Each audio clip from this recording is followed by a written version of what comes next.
ultrasound tech was very quiet. I was starting to hyperventilate, and I said, I need to sit up. I need to sit up because I just felt something was wrong. Before Livia was born, we already had seen that she had a cleft lip. She had been diagnosed with a congenital heart defect. So now, going into birth, we're expecting major defects. Livia was born March 27th, 2017 at 6:30 a.m. A child that is medically complex would be someone that might need multiple surgeries. There are multiple systems that are involved.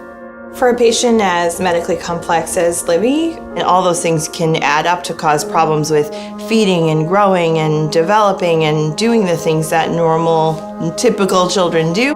She's been through so much in 16 months, and she still has quite a ways to go. Lurie Children's and the great people here have saved her life 4 times running. And after you have that, kind of care and compassion happen for your granddaughter, and you see all the other kids and all the other parents in that ward, you go, my God, let's maybe try to help here.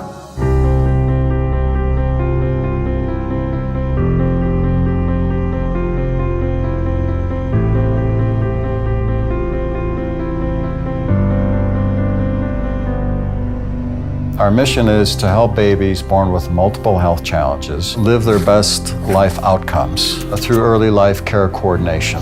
Little Heroes League, as far as we know, is the first in-country program that coordinates care holistically from the time the kids are in the hospital all the way through home. Our medically complex patients have a lot of needs. They may have 3 or 4, often 5 or 6 providers who come and meet with the families on a daily basis. And coordinating and helping the families navigate through that is often a very challenging thing. Kristen and Brendan were really well equipped to take care of Livy.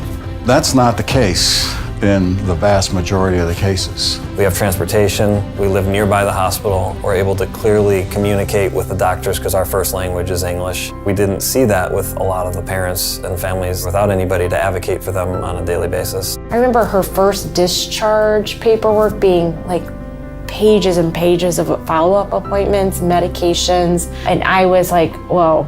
How am I supposed to manage all this? I don't know how any one person manages this kind of workload and tries to have a full-time job, another child. This was everything I did all day, every day, basically keeping her alive. It's important to minimize exposure to things like anesthesia, and so we try to cluster procedures together whenever we can. So care coordination is really serving as a quarterback to help them navigate through that process, to minimize duplication of tests, of surgeries, of sedation, and really allowing them to receive care that is very streamlined. There will be a social worker and 2 nurses. A nurse that starts the family journey on the inpatient side and then hands off to the outpatient nurse. Having a key point person that will be the same face for that family and be the same keeper of that knowledge throughout a child's admission is one less unknown when they transition from inpatient to outpatient.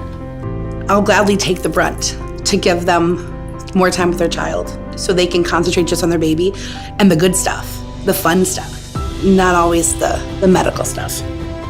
We love our Livy like no other, and you kind of want to take everybody else under your wing. What these kids go through and overcome and don't complain and come out with a smile on their face is the most heroic thing I've ever seen.